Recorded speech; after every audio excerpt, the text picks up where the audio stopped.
This is recording.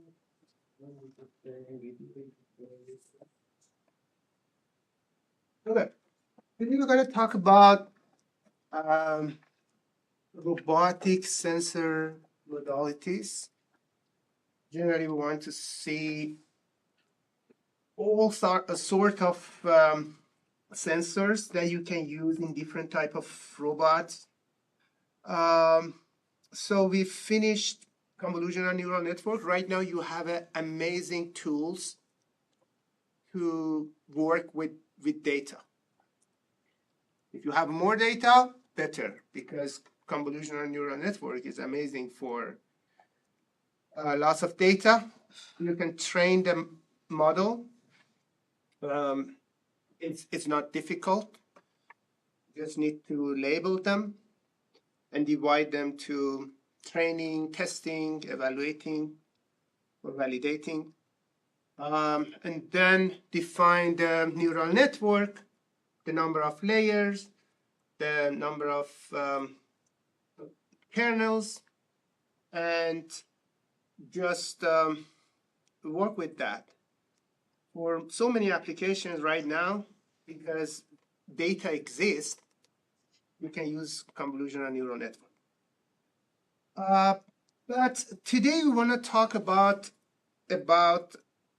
other kind of sensors as well. We're not going to go deep on those today. We're just going to introduce them.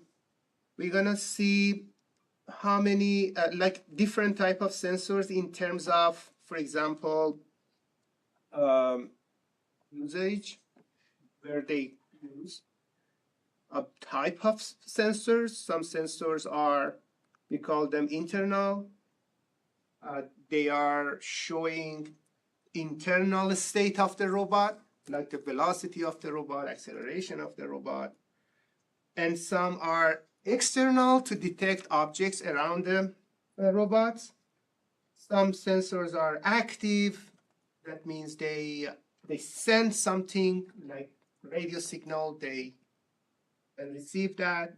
And some sensors just receive signal, like camera, just receive light. And based off different type of robot, we're gonna introduce so many different type of robot and see for those kind of robot which sensors can be used.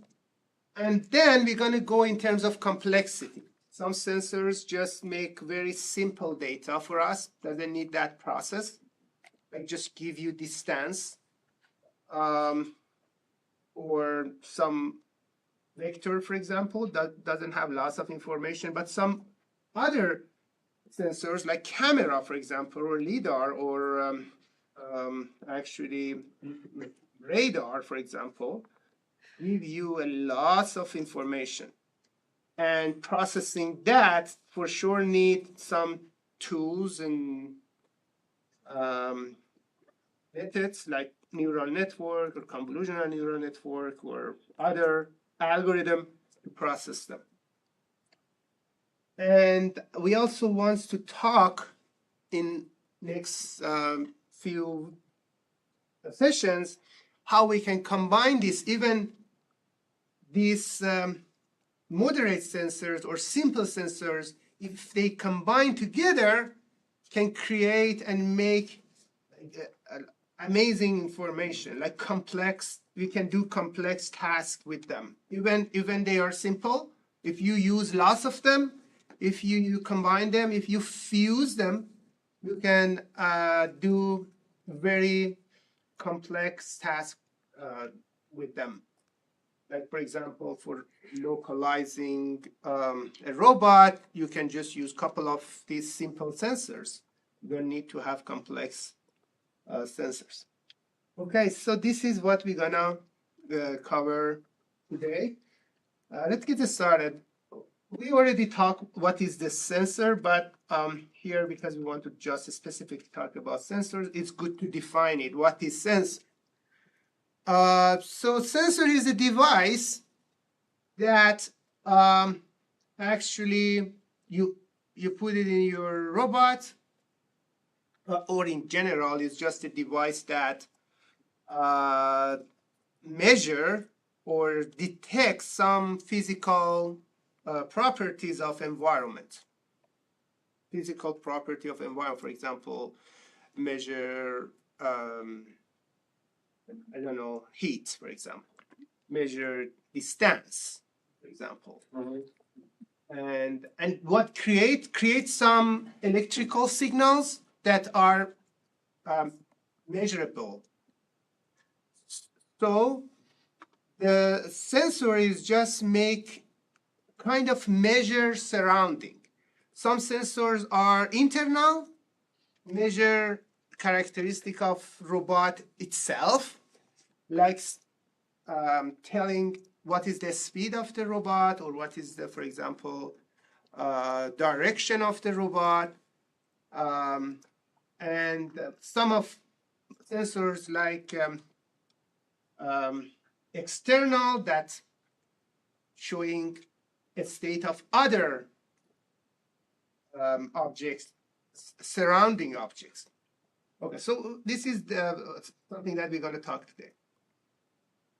Yes, as I explained, some of them are internal, like, for example, position is an internal state, or speed, or the battery level. Battery level is also something important that showing this internal state. And external state is a position, is surrounding objects, obstacles, and temperature, for example, they are something that can be measured. So anything that can be measured, we need a device to do that. And that device called sensor. Based off different robot, we need to measure different things. For example, a robot that's supposed to act underwater need to detect different sensors, different things, you know. Or the one that, I don't know, supposed to be in different environment, need to have different type of sensor. We're going to talk about them today.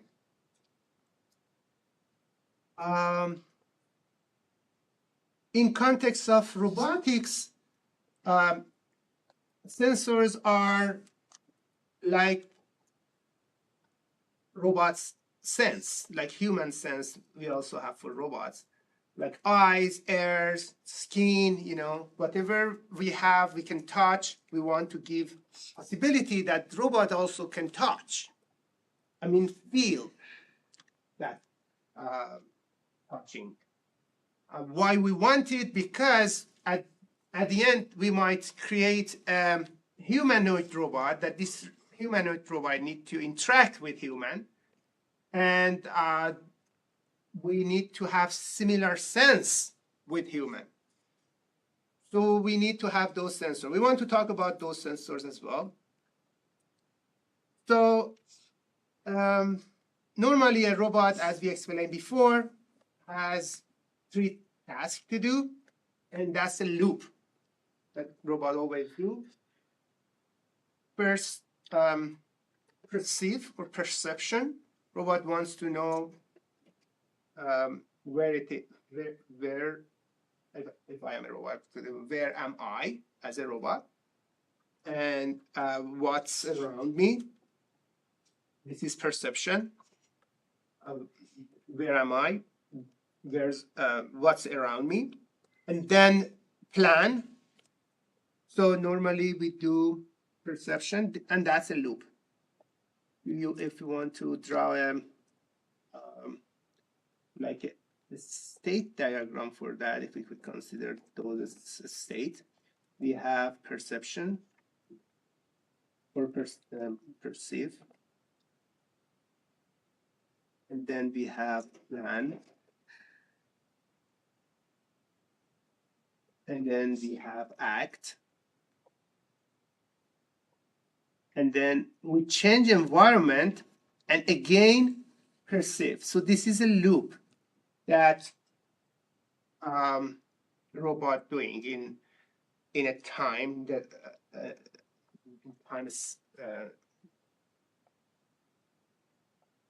in time. Yeah, this is turning in time.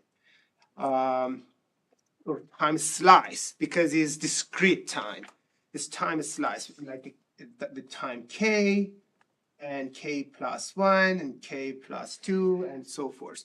So it's a discrete time decision making. So robot do perception, get what where it is or what is surrounding, and then based off this information that all coming from these sensors, make plan. Normally in a plan, do some algorithm, do some processing. For example, is a path planning.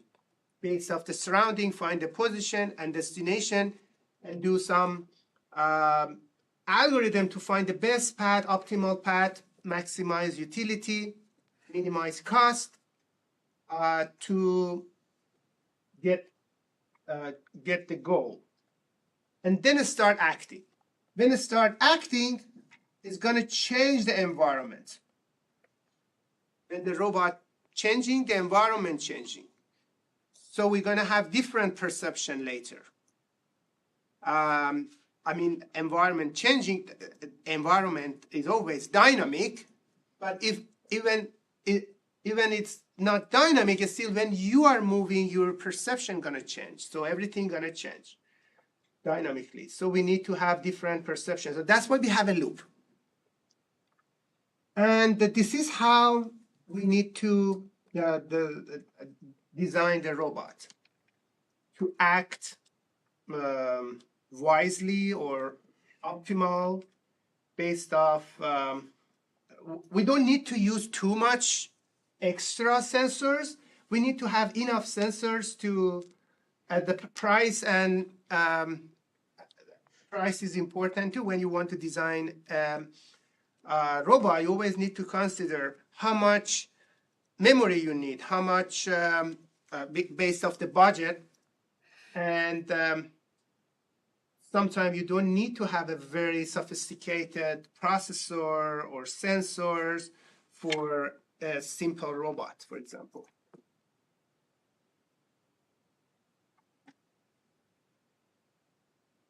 Okay, so let's see sensor usage. So based off the usage, we need to choose the type of the robot. We have robots typically used for different tasks. Like one of them is localization. So what localization means? Localization means estimating the position of the robot and sometimes orientation. Why is estimating? Because we can make it certain. It's always uncertain. There is some noise. There is some uncertainty. And we need to estimate it. So estimation is an important part in robotics. You need to estimate the distance. You need to estimate your path. You need to estimate your position. You need to estimate the position of the target.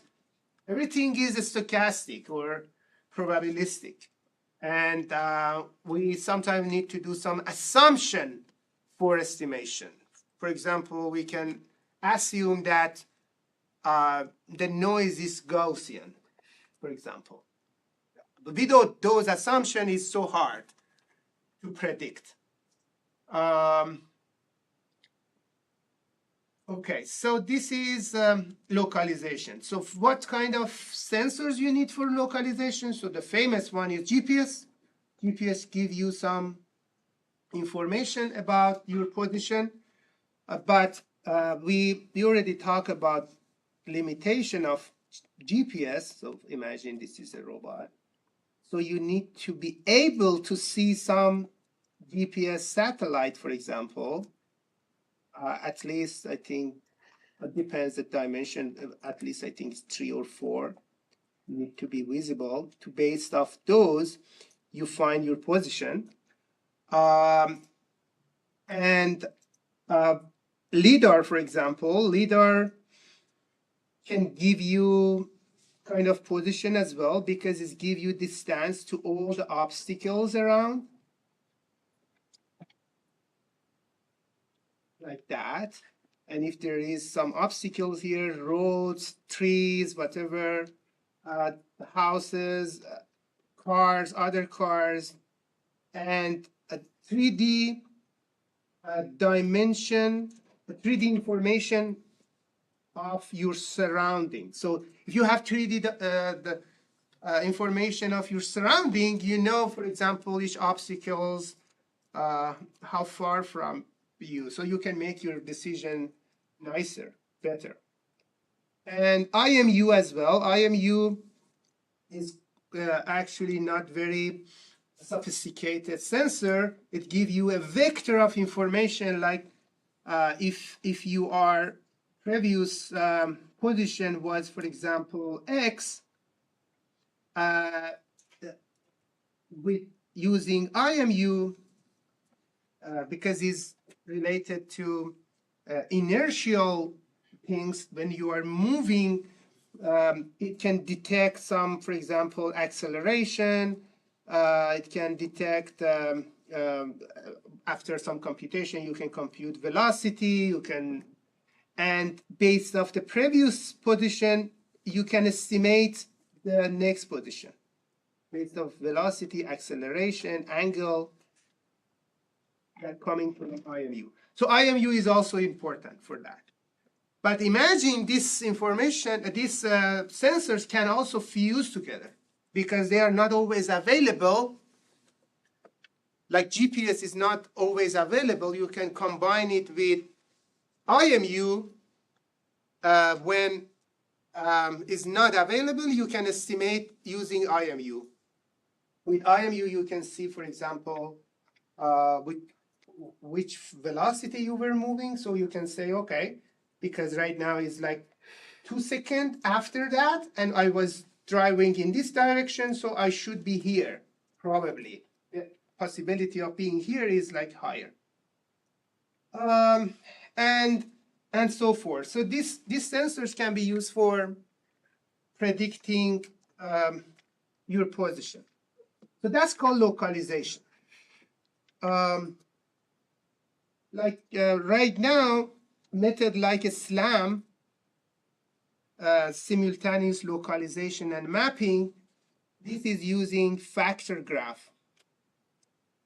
Factor graph, that is very advanced method. It's a Bayesian method.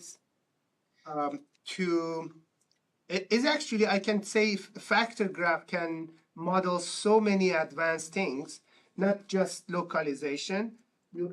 Anything related to using sensor fusion, about tracking, about even I use factor graph for multi-robots that trust each other, like modeling trust for robots. So factor graph is actually like a graphical method of modeling relationship between the actually things. It's amazing method.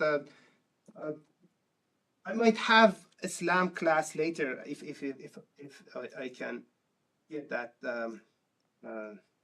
class. It should be great. I can talk about that. Factor graph optimization, or factor graph, is like a Bayesian graph,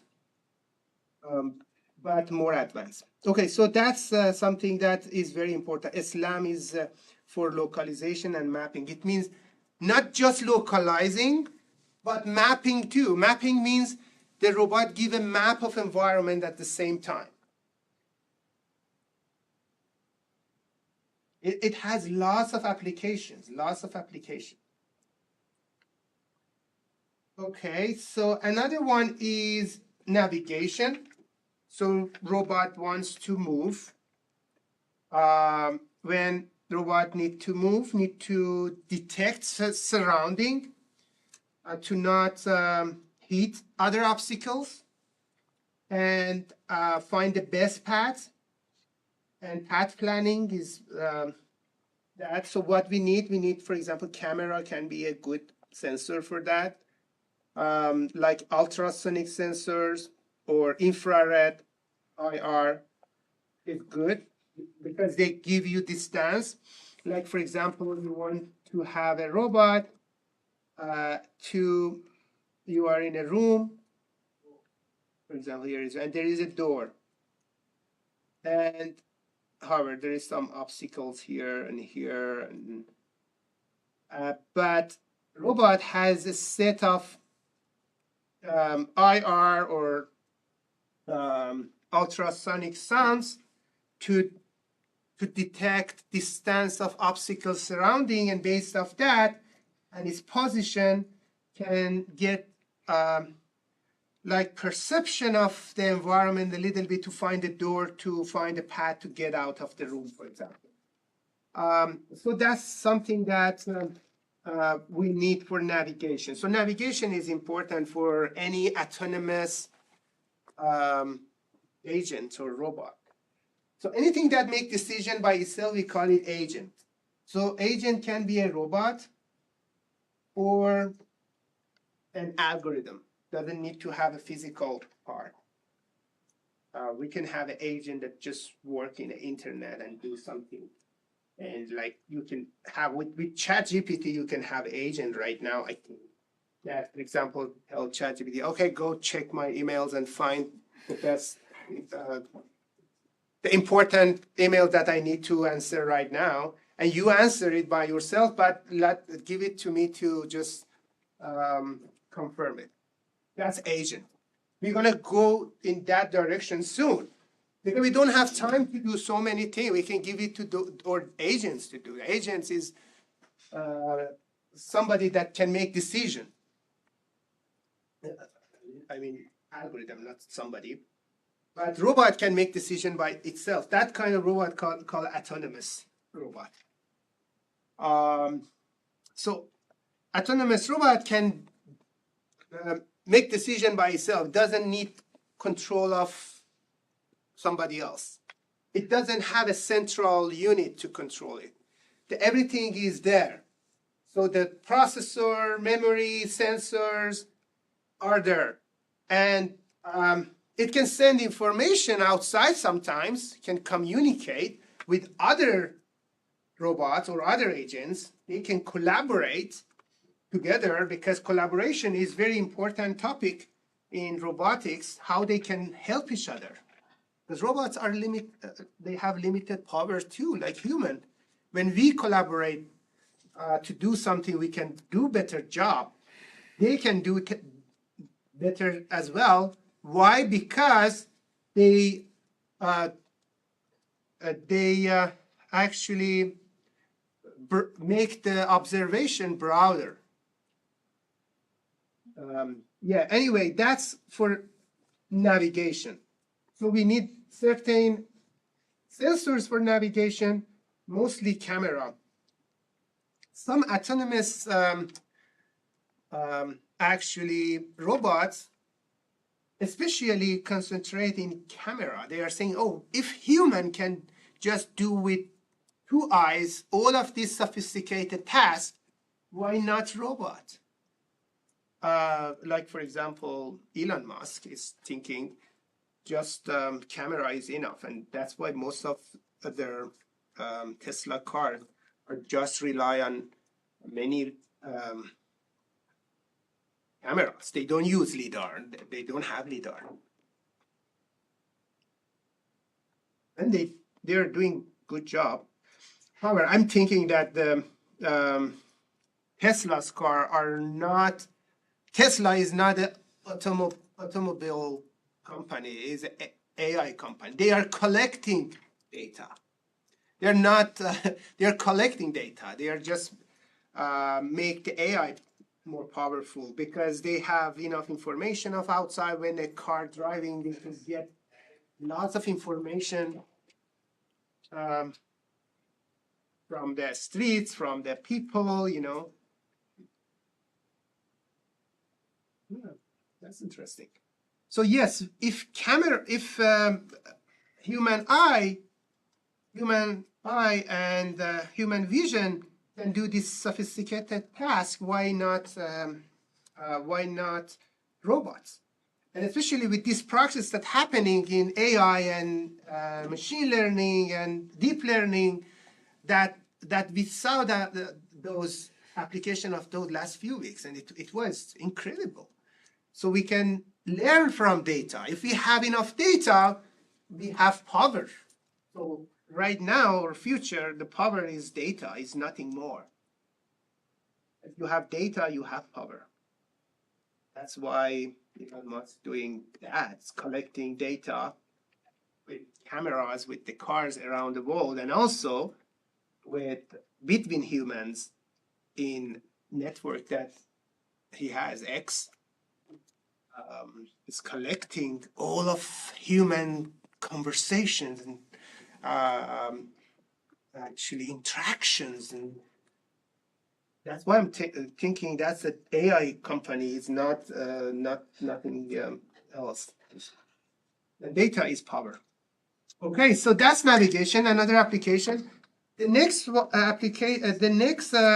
actually usage is for manipulation. What manipulation means? I mean manipulation in a good way. Manipulation has different meaning, but here, what I want to say in terms of manipulation means to sense some force or because robot, more advanced robot like humanoid robot, they have fingers, they have some actually arms, and they need to touch other things, they need to carry stuff, and when they are carrying the stuff, they need to see how much they do this pressure, they need to compute the force, they need to compute the torque, and that's some sensor. We need some sensors like force. We can measure force and torque with those sensors, and those kind of sensors called manipulation sensors, or they are coming from the actually usage of that sensor for manipulation. When they want to touch something, when they want to carry something, they don't want to break it, they don't want to reform it, they need to press it in a proper way to not at the same time grab it nicely without lose it and not break it at the same time. So that's something that we need to consider. This is another usage of sensors, manipulation. Another one is interaction. Interaction mostly happening when multi agents interacting together. Interactions is not just human is agent too. We are agent. Robot is agent too, or advanced robot, and they need to interact, even not physically. Like for example, right now you can talk to ChatGPT. ChatGPT is interacting with you. It has voice recognition. That's also sensor, because it's sensing outside, and sound is something as well. Vision is something most of humanoid robot need to have nice vision. They need to see surrounding, and they need to talk. So they need to have voice recognition. They need to recognize the voice. And proximity is one of them. Proximity is like check how close objects are. And touch is something. They need to feel things. They need to touch things and feel things. This is kind of sensors that we need for interaction, especially for humanoid robot, type of robot that similar to human. They have arms, they have face, and we are still far from that, but it's not gonna be too far. Maybe in 10 years we make like very advanced humanoid robot that acts like a human. Um, we need humanoid robot for so many tasks. Okay, so we need touch, we need proximity, we need vision systems, we need sound. They are kind of sensors that we need for interaction. Another one is safety. Safety is very important, especially when the agents becomes actually autonomous. When they become autonomous, they make decision by themselves. They are not waiting for you to check their safety. They need to have some sensors just for safety. For example, if they are moving, they need to have some, for example, bumping sensor. So if they bump something, they understand. And for emergency stop, we always need to consider that for the robot. Don't consider a small robot. Some robots are so sophisticated and doing sophisticated tasks. Imagine in a battlefield, the robot is shooting enemies. If it's not designed properly, can make disaster. So they need you as an engineer, robotic engineer, you need to consider some safety for them. For those safety things, you need to have safety sensors. One of the safety sensors can be like just emergency stop, for example, or bumping sensor, or just a switch, or remote switch maybe from, you can turn it off. Okay, that's something that, there are more. This is just something that I found. But there might be more usage and different sensors. Let's go more deeper in these things. Any question about this? Do you have more applications, more usage? It depends of task that robot doing. For some specific tasks, you might have different kind of usage for sensors, but mostly localization, navigation, manipulation, extraction, and safety are kind of usage of sensors. And we need to have different kind of sensor for this usage. Type of sensors in robotics. I already talked about internal sensors. We have some internal sensors that measure actually robot state.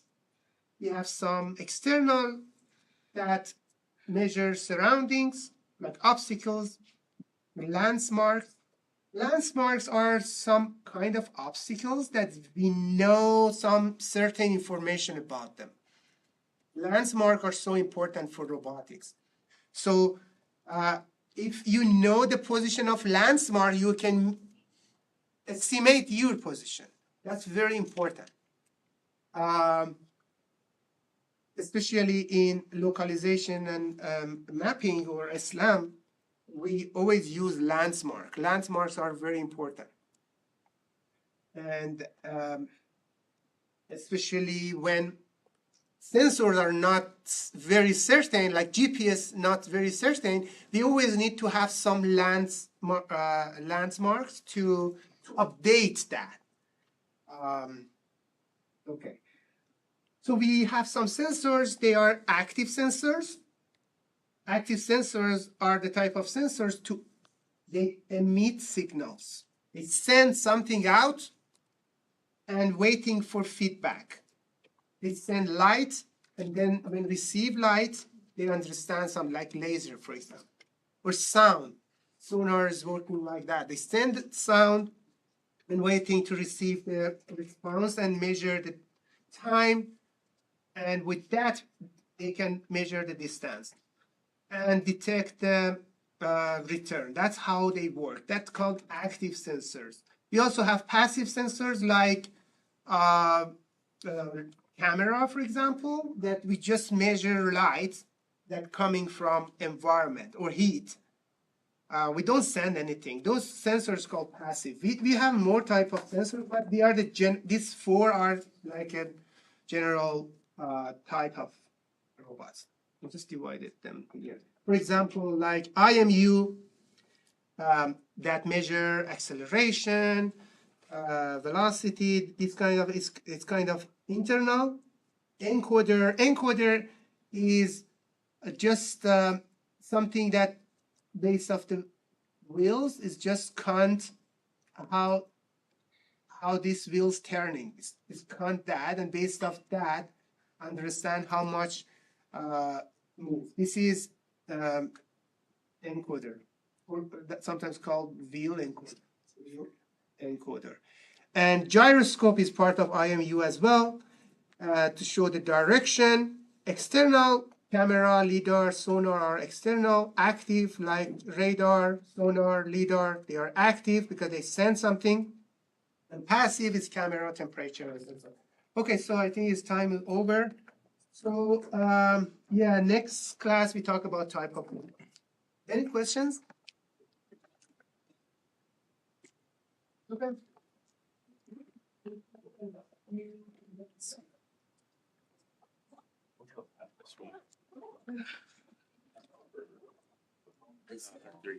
Oh, from DLCs. The first two parts are super quick, and the last part's like your own thing. Oh, another one of those. Yeah, but it's a little bit more.